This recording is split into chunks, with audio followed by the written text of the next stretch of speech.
যদি বিএনপি হতে চান তাহলে আপনাদের বাড়িতে আলু ভর্তা আর ডাল ভাত খাওয়ার রেওয়াজ আমরা দেখতে চাই।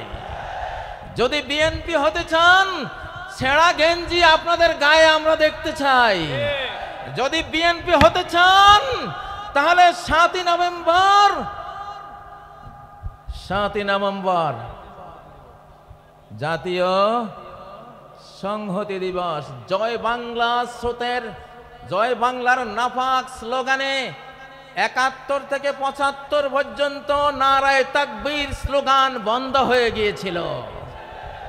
নারায়ে তাকবীর স্লোগান বাংলার আকাশে বাতাসে ধ্বনিত হতে পারেনি, কারণ জয় বাংলা হলো ভারতের স্লোগান।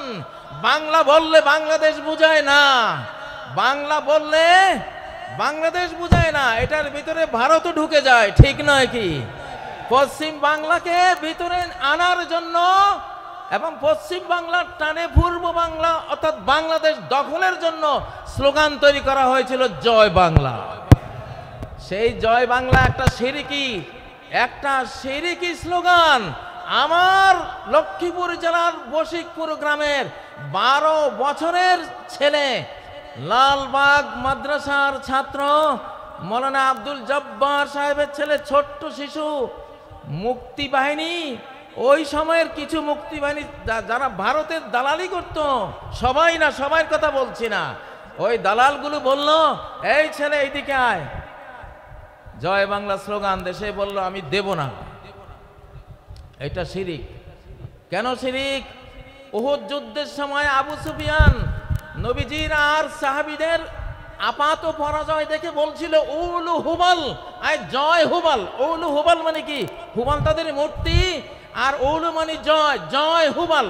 এই জয় কথাটা উলুর বাংলা। উলু, ওরা উলু দেয় না, উলু দেয় না, এই উলু, উলু থেকে উলু দেয়, ওটা মূর্তি পূজা। জয় হুবাল বলেছিল আবু সুফিয়ান। ওমর বললেন ইয়া রাসূলুল্লাহ আমরা কি বলবো? নবীজি বললেন তোমরা বলো আল্লাহু আলা ওয়াজাল। তো সেই উলু হুবালেরই অনুবাদ করে জয়, জয়ের সাথে যুক্ত হলো বাংলা জয় বাংলা, একটা শিরকি স্লোগান, ঠিক নয় কি? এই জন্যই আজকে ঘোষণা দিলাম জয় বাংলার দিন শেষ, নারায়ে তাকবীরের বাংলাদেশ। আমি বিএনপিকে বলতে চাই, আপনাদের জিয়া, আপনারা জানেন না অনেকেই, আপনাদের জিয়া 7ই নভেম্বর এই স্লোগান 71-এর পরে নতুন করে এই বাংলাদেশকে উপহার দিয়েছিল। অতএব বিএনপিরও স্লোগান হবে নারায়ে তাকবীর, আল্লাহু আকবার, ঠিক নয় কি? আজকে বিএনপির অনেক নেতারাই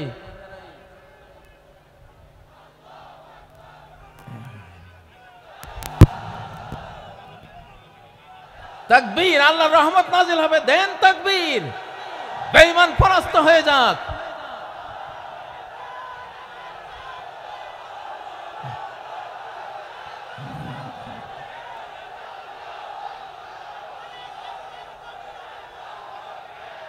নারায়ে তাকবীর, নারায়ে তাকবীর, আল্লাহু আকবার। আল কোরআনের আলো ঘরে ঘরে জালো, লিল্লাহি তাকবীর, আল্লাহু আকবার। বিপ্লব বিপ্লব, ইসলামী বিপ্লব, ইনশাআল্লাহ। এইবারে 4 নম্বর স্লোগান। এইবারে কত নম্বর? 4 নম্বর স্লোগান, নোটিবাইজির দিন শেষ, বোরকাওয়ালির বাংলাদেশ। নোটিবাইজির দিন শেষ, বোরকাওয়ালির বাংলাদেশ। স্লোগান তুলো না কেন তোমরা যুবকরা? লিল্লাহি তাকবীর।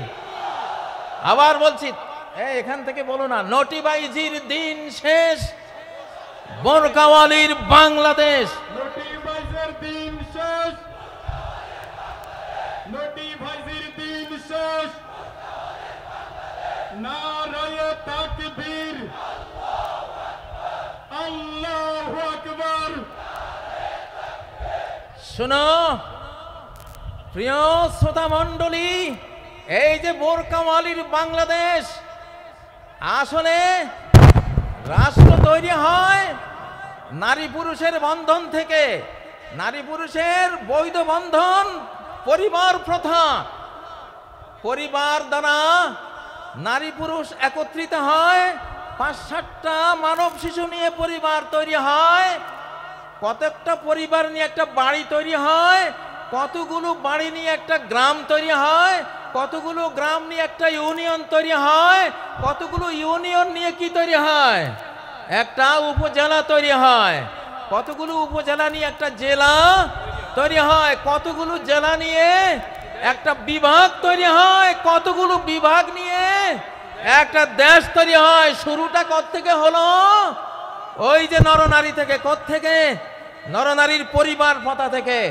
তোমরা এই, আমি আরেকটা স্লোগান দিচ্ছি, আরেকটা স্লোগান দিচ্ছি, বয়ফ্রেন্ডের দিন শেষ, হাজব্যান্ডের বাংলাদেশ। বয়ফ্রেন্ডের দিন শেষ, হাজব্যান্ডের বাংলাদেশ। আর যুবকরা মরা নাকি তোমরা? বয়ফ্রেন্ডের দিন শেষ, হাজব্যান্ডের বাংলাদেশ। এই স্লোগান তোলো না তোমরা এখান থেকে। বয়ফ্রেন্ডের দিন শেষ, বাংলাদেশ। বয়ফ্রেন্ডের দিন শেষ, বয়ফ্রেন্ডের দিন শেষ। নারায়ে তাকবীর, আল্লাহু আকবার। আমাদের বিগত এক ফ্যাসিবাদী মুদিকে বয়ফ্রেন্ড বানিয়েছিল। আস্তাগফিরুল্লাহ। এইটা মানে সেইটা, বয়ফ্রেন্ডের দিন শেষ। বয়ফ্রেন্ডকে, ১ নম্বর বয়ফ্রেন্ডকে আমি নাম নেওয়ার দরকার নেই আর, বুঝছো তো তোমরা? বুঝছো তো তোমরা? বয়ফ্রেন্ডের দিন শেষ, হাজব্যান্ডের বাংলাদেশ। বলছি পরিবার প্রথা ভাঙলে বাংলাদেশ ভেঙে যাবে, আর পরিবার অটুট থাকলে বাংলাদেশ অটুট থাকবে। এটা কোরআনের থিওরি। পৃথিবীতে কোনো ফাদারল্যান্ড নাই, পৃথিবীতে আছে মাদারল্যান্ড। কি আছে? মাদারল্যান্ড। মা তৈরি হয় পরিবারে। কোথায়? স্ত্রী হয়, তারপরে কি হয়? মা হয়। তাহলে মাদারল্যান্ড মানে হলো স্বামী স্ত্রীর ল্যান্ড। কিসের ল্যান্ড? অর্থাৎ এটা আধ্যাত্মিক সূত্র দিলাম তোমাদেরকে, খবরদার কেউ অবৈধ কোনো বয়ফ্রেন্ড গার্লফ্রেন্ড কালচারে যাবে না, তাহলে বাংলাদেশ টিকবে না, টিকবে না, টিকবে না বললাম। নিজের দেশ নিজেরা ধ্বংস করো না। তোমরা হাজব্যান্ড হও। হাজবুন এটা আরবি শব্দ। হাজবুন মানে হলো আবৃত রাখা, পর্দাবৃতা রাখা, ডেকে রাখা, সুরক্ষিত রাখা। অনেক হাজার হাজার ইংরেজি শব্দ আরবি থেকে এসেছে, যেমন উড। উড মানে কি? কাঠ। এটা উদন আরবি শব্দ। আর্থ মানে পৃথিবী, আর্দন পৃথিবী, ওই ওখান থেকে আসছে আর্থ। অল, আলহামদু, অল হামদ, আল থেকে অল। তো হাজব্যান্ড এটা হাজাব আরবি শব্দ মানে হিজাব করা। কি করা? হিজাব করা। নারীদের ঢাকা মানে রাষ্ট্রকে ঢাকা, নারীদেরকে নিরাপত্তা দেয়া মানে রাষ্ট্রকে নিরাপত্তা দেয়া, মাকে সেফ রাখা মানে রাষ্ট্রকে সেফ রাখা। মাকে সেফ রাখতে হলে আমাদের লাগবে পরিবার। কি লাগবে? কি লাগবে? পরিবার। আল্লাহকে সাক্ষী রেখে খতিব সাহেবকে ডেকে এনে মেয়ের পিতা, ছেলের পিতা, অ্যারেঞ্জড ম্যারেজের মাধ্যমে আমরা পরিবার গড়ব আর বাংলাদেশকে রক্ষা করব। এই জন্য আবার দিচ্ছি, বয়ফ্রেন্ডের দিন শেষ, হাজব্যান্ডের বাংলাদেশ। আরেকটা স্লোগানের সাথে, দাস দাসীর দিন শেষ, স্বাধীন চেতার বাংলাদেশ। দাস দাসীর দিন শেষ, স্বাধীন চেতার বাংলাদেশ। নত জানুর দিন শেষ, বীর বিদ্রোহীর বাংলাদেশ। আমাদের আগের সরকারগুলি ছিল খালি জি হুজুর জি হুজুর। ভারত থেকে কেউ আসলে জি হুজুর করছে, ঠিক না? আমরা কি এখনো চাই আমাদের সরকারের কেউ এই ভারতের সামনে জি হুজুর করুক চান, বরং ভারতের কেউ আসলে নজরুলের অগ্নি বিনা পড়া দরকার, নজরুলের বিষের বাঁশি পড়া দরকার, নজরুলের কি চির বিদ্রোহী সেই কবিতা পড়া দরকার, ঠিক না? মহাবিদ্রোহীর অনুক্লান্ত আমি সেই দিন হব শান্ত, এই কবিতা পড়া দরকার। আমরা এখন এই জন্য স্লোগান দিলাম, নত জানুর দিন শেষ, বীর বিদ্রোহীর বাংলাদেশ। প্রিয় বন্ধুরা, আমরা যেই দেশটি পেয়েছি, আপনি দেশে বিয়েকে সহজ করে দিতে হবে। দেশে বিয়েকে সহজ করে দিতে হবে, খুব সুন্দর। আমরা এই সময়ে বিবাহকে সহজ করে দিতে চাই ইনশাআল্লাহ। মেয়েদের মহারানা একেবারে বিরাট অঙ্কের একটা মহারানা করে বিবাহকে কঠিন করা যাবে না, ঠিক নয় কি? আর তরুণরা তোমরা খালি এস্টাবলিশড হই, আগে এস্টাবলিশড হই। আরে তুমি বিবাহ ছাড়া তো এস্টাবলিশড হইতেই পারবে না। এস্টাবলিশড হইতে হলে আগে বিয়ে করতে হবে। সালাসুন হাক্কুন আলাল্লাহি আউনুহুম, তিনটা শ্রেণীকে সাহায্য করা আল্লাহর উপরে আল্লাহ দায়িত্ব হিসাবে নিয়েছেন। তার মধ্যে একটা হলো আন্নাকে হুল্লাযী ইউরিদুল আফাফ, ওই যুবক যে নিজের চরিত্রকে পবিত্র রাখার জন্য একটা পরিবার গড়ে, একটা নারীকে বিবাহের বন্ধনে আবদ্ধ করে একটা পবিত্র ইউনিট মানব জাতিকে উপহার দেয়, তাকে এস্টাবলিশ করার দায়িত্ব আল্লাহর।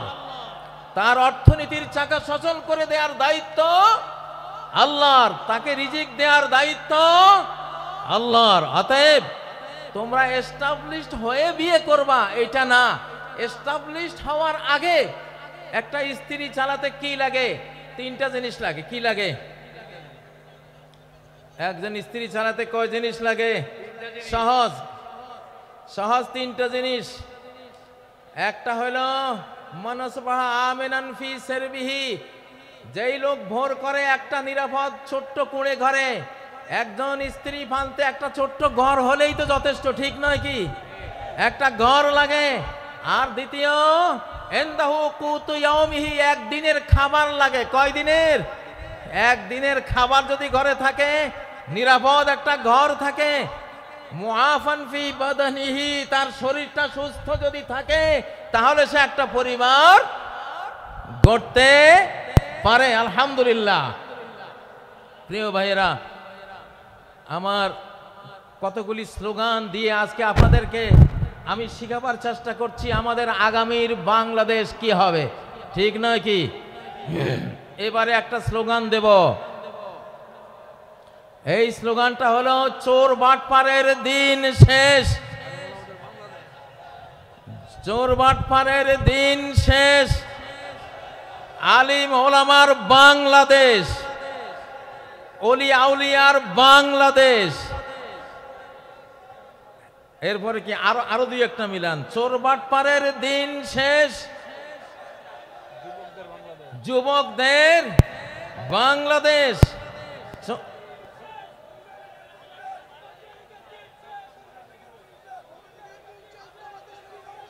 হ্যাঁ, ঠিক আছে ইনশাআল্লাহ। আমি একটা ঘোষণা দেব, আমি এই জামাতে ইসলামী আর ছাত্র শিবিরকে আমি নাম দিয়েছি বাংলাদেশের ফিনান্সিয়াল অলি আউলিয়া। আমার শিবিরের ছেলেরা, আমি ছাত্র দল যারা আছো, অন্যান্য দল আছো, বিএনপির কথা বলেছি নাকি বলি নাই? প্রেসিডেন্ট জিয়ার সাথে আমি 3 দিন কাটিয়েছিলাম হেজবুল বাহার সফরে। 11 তলা যে জাহাজটা ছিল চিটাগাং, এখানে এসেছিলাম 1981 সালের 19, 20, 21 জানুয়ারি। প্রেসিডেন্ট জিয়া সারা বাংলাদেশে যারা বোর্ড পরীক্ষায় ফার্স্ট, সেকেন্ড, থার্ড অর্থাৎ মেধা তালিকায় নাম ছিল, এদেরকে দাওয়াত দিয়েছিলেন। আমি তখন ফাজিল ডিগ্রি পরীক্ষায় আমি ফার্স্ট ক্লাস ফার্স্ট ছিলাম লক্ষ্মীপুর থেকে। তো আমি জিয়াকে দেখেছি, জিয়া কতটা আলিম ওলামাদেরকে ভালোবাসতেন। হেজবুল বাহারে প্রথম যে বৈঠকটা উনি করেছিলেন, প্রথম বৈঠকে প্রেসিডেন্ট জিয়া বলেছিলেন, আমার মৌলভী সাহেবরা কোথায়? উনি মাইক নিয়ে বিসমিল্লাহির রহমানির রহিম বলে এই কথা বলেছিলেন। আমার মৌলভী সাহেবরা কোথায়? আমরা দেখলাম যে আমরা আছি, আমরা 14 জন ছিলাম। তিনি বললেন যে বিজ্ঞানীরা বলে এই পৃথিবীটা একটা বিশাল অগ্নিপিণ্ড থেকে ছিটকে পড়ে পরে ধীরে ধীরে ঠান্ডা হয়ে এই পৃথিবী তৈরি হয়েছে। তো জিয়া বলেন, আমি প্রশ্ন করি ওই অগ্নিপিণ্ডটা কোত্থেকে আসলো? অগ্নিপিণ্ড থেকে ঠান্ডা হয়ে পৃথিবী হলো। অগ্নিপিণ্ড বলেন যে এটার জবাব বিজ্ঞানীরা দিতে পারে নাই, এটার জবাব দিয়েছে আমার মৌলভী সাহেবরা। জিয়া বলতেছে, মৌলভী সাহেবরা আপনারা কি উত্তর দিয়েছিলেন? আমি দাঁড়িয়েছিলাম যে আমরা উত্তর দিয়েছিলাম খালাকাস সামাওয়াতি ওয়াল আরদ, আসমান জমিন কে সৃষ্টি করেছেন? ক্রিয়েটর আল্লাহ। তাহলে জিয়াকে যারা সামনে নিয়ে আজকে রাজনীতি করেন তারা অবশ্যই আলেম বান্ধব হতে হবে। ইসলামী রাজনীতি এই দেশে স্বাধীনতার পরে 5 বছর বন্ধ ছিল, জিয়া এটাকে চালু করেছে। আল্লাহ জিয়াকে রহমত করুন, আমরা দোয়া করি। যারা বিএনপি করবেন জামাতের সাথে আপনাদের শত্রুতা চলবে না, যারা বিএনপি করবেন হেফাজতের সাথে আপনাদের শত্রুতা চলবে না। আমরা দেখছি,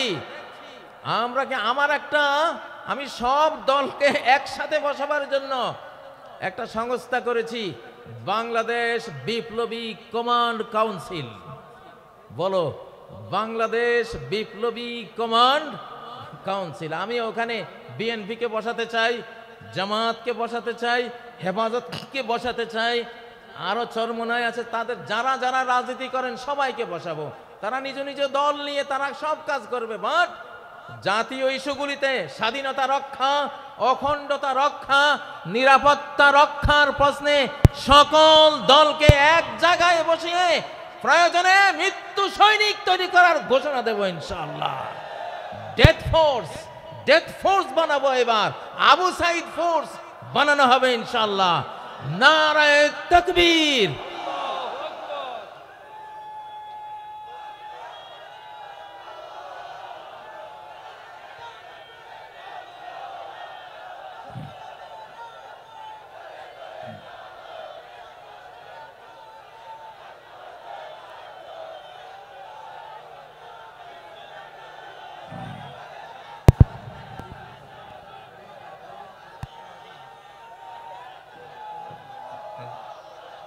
এখান থেকে একটা স্লোগান দাও না, তাকবীর দাও। যুবক, তোমাদের কাজ হলো যুদ্ধ। রণু তাকবীর, নারায়ে তাকবীর, আল্লাহু আকবার। বিপ্লব বিপ্লব, ইসলামী বিপ্লব, মুফতি কাজী ইব্রাহিম জিন্দাবাদ জিন্দাবাদ। নারায়ে তাকবীর, আল্লাহু আকবার। আমার ভাইয়ের রক্ত, শহীদদের রক্ত, রসিম ভাইয়ের রক্ত, আবু সাইদের রক্ত। আজকের এই জনসমুদ্রকে বলছি, ইনশাআল্লাহ আগামী বাংলাদেশ বিশ্বের 1 নম্বর একটা দেশ আমরা বানাতে চাই। সেই জন্য আমাদের 2টা বিপ্লব লাগবে। কয়টা? একটা হলো ফুড রেভলিউশন, খাদ্য বিপ্লব। একটা কি? খাদ্য বিপ্লব। আর আরেকটা কি? নিরাপত্তা বিপ্লব, সেফটি রেভলিউশন। আল্লাহ তাআলা বিশ্ব রাজনীতি সূরা কুরাইশের একটা আয়াতে শেষ করে দিয়েছেন। একটা আয়াত, আল্লাযী আত'আমাহুম মিন জু' ওয়া আমানাহুম মিন খাউফ, যে আল্লাহ ক্ষুধার সময় খাদ্য যোগান আর ভয়ের সময় নিরাপত্তা যোগান। সরকারের 2টাই কাজ, জনগণকে খাবার দেয়া, জনগণকে নিরাপত্তা দেয়া। বঙ্গবন্ধু খাবারও দিতে পারে নাই, নিরাপত্তাও দিতে পারে নাই, এজন্য ইতিহাসের করুণ পরিণতিতে চলে গেছে, ঠিক নয় কি? আর যেই সরকার 17 বছর নির্যাতন করেছে তারা কিছুটা খাবার দিতে পেরেছিল, কিন্তু নিরাপত্তা মোটেও দিতে পারে নাই। এই জন্য তারাও বিদায় হয়েছে। আমরা এই সরকারের কাছে আমাদের দাবি, আজকে যে আমাদের পঞ্চমুখ হয়েছে, মুখ খুলে আমরা হৃদয় উজাড় করে দিয়ে কথা বলতে পারছি, স্লোগান তুলতে পারছি, আমরা মাহফিল করতে পারছি, আমরা ঘরে ঘরে নিরাপদে ঘুমাতে পারছি, আমরা আমাদের স্ত্রী বউ বেটে নিয়ে নিরাপদে ঘুরতে পারছি, আমরা এই দেশে ব্যবসা বাণিজ্য, বিদ্যালয়, আমাদের যত যত সামাজিক কাজকর্ম আছে সব নিরাপদে করতে পারছি। আমাদের এই নিরাপত্তা যতদিন অক্ষুণ্ণ থাকবে, সরকারও অক্ষুণ্ণ থাকবে ইনশাআল্লাহ।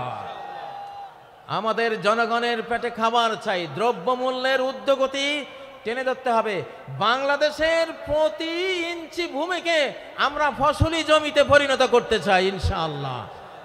আল্লাযী আত'আমাহুম মিন জু, যে আল্লাহ ক্ষুধার সময় খাবার জুগিয়েছেন, সে আল্লাহর ইবাদত করি, ঠিক না? তাহলে যেই সরকার আমাদের ক্ষুধায় খাবার জোগাবার ভূমিকা নেবে, ভূমিকা পালন করবে, আমরা সেই সরকারের পাশে থাকবো ইনশাআল্লাহ, ঠিক না? ও ভাইয়েরা, যে সরকার নিরাপত্তার কাজ করবে আমরা তাদের সাথে থাকব।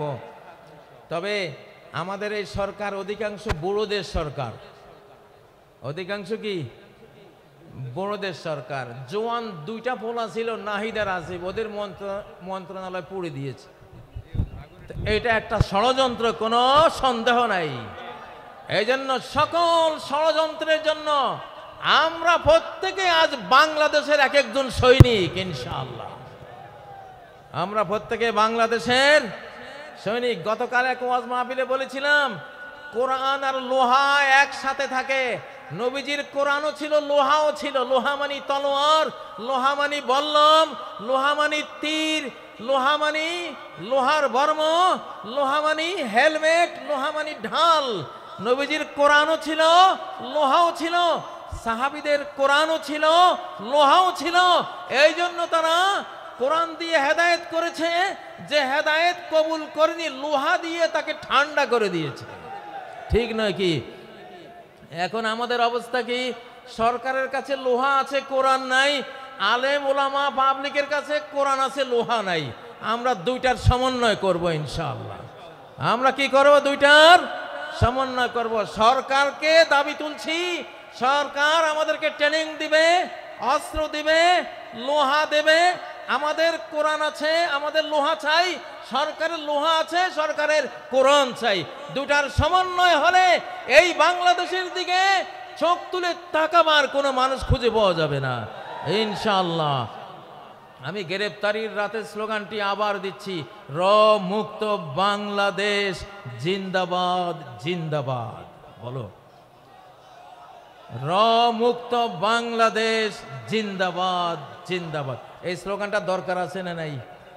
এখনো লাখ লাখ স্যাবটিওর কিন্তু ঘাপটি মেরে বসে আছে, আছে না?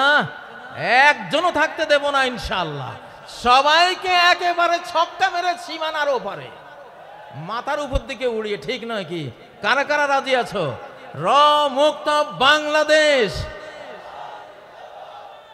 স্বাধীন সমৃদ্ধ নিরাপদ বাংলাদেশ, নিরাপদ বাংলাদেশ ইনশাআল্লাহ। প্রিয় তরুণরা, আল্লাহ তাআলা এই বাংলাদেশ আমাদের হাতে দিয়েছেন ইনশাআল্লাহ। বাংলাদেশের মাথায়, জনগণের মাথায় বিপুল বুদ্ধি, আলহামদুলিল্লাহ, অনেক জ্ঞান। তোমরা কি লিটল ড্রাগনের নাম শুনেছো? তরুণরা, লিটল ড্রাগন কাকে বলে? লিটল মানে ছোট্ট ড্রাগন, এম এম আলম নাম শুনেছো? 1965 আকাশ যুদ্ধে 1 মিনিটে 40 সেকেন্ডে 4টা শত্রু বিমান ঘায়েল করেছে। পরে আরেকটা মোট 5টা শত্রুর জঙ্গি বিমান ভূপাতিত করেছে। এম এম আলম, সে বাঙালি, সে কি বাংলাদেশি, বাংলাদেশি যুবক, লিটল ড্রাগন। আমরা গায়ে যাতে ছোট, কিন্তু বুদ্ধি জ্ঞানে অনেক বড় জাতি, আলহামদুলিল্লাহ। এই জন্য আমাদের বাংলাদেশের আগামী দিনের উন্নতি সব কিছু আমরা ফিজিক্যাল পরিশ্রমের পাশাপাশি বুদ্ধির যুদ্ধে আমাদেরকে এগিয়ে যেতে হবে, বুদ্ধির লড়াইয়ে এগিয়ে যেতে হবে, চিন্তার লড়াইয়ে আমাদেরকে এগিয়ে যেতে হবে। প্রিয় উপস্থিতি, আমি মাঝে মধ্যে বলি, মানব জাতির প্রথম পরাজয় হয়েছে ডাইনিং টেবিলে, যুদ্ধের মাঠে নয়। মানব জাতির প্রথম পরাজয় হয়েছিল কোথায়? ডাইনিং টেবিলে। অর্থাৎ একটা অবৈধ খাবার মুখে দিয়েছিলেন আদম আর হাওয়া, সেই অবৈধ খাবার খেয়ে তারা জান্নাতের সাম্রাজ্য হারিয়েছিলেন, ঠিক নয় কি? এই জন্য যুবকরা, বর্তমান যেই পৃথিবী, এই পৃথিবীর ফুড মাফিয়া, যারা ফুড মাফিয়া, সমস্ত খাদ্য মাফিয়াদের হাতে, কর্পোরেট কোম্পানিদের হাতে, সমস্ত বীজ মাফিয়াদের হাতে। আজকে এটা একটা বিরাট বিষয় যে আমরা কি খাচ্ছি, কি খাবো। আমি পরামর্শ দেব, যেই পশুটা চলতে জানে না নিজে, হাঁটতে জানে না নিজে, ফার্মের মুরগি যেটা এক হাত বেড়া ডিঙ্গিয়ে উড়াবার ক্ষমতা রাখে না, অ্যাবনর্মাল মুরগি, নিজেই অ্যাবনর্মাল অসুস্থ মুরগি, এই গোদা মুরগি যারা খাও, তোমরা কি যুদ্ধটা করবা বাংলাদেশের জন্য?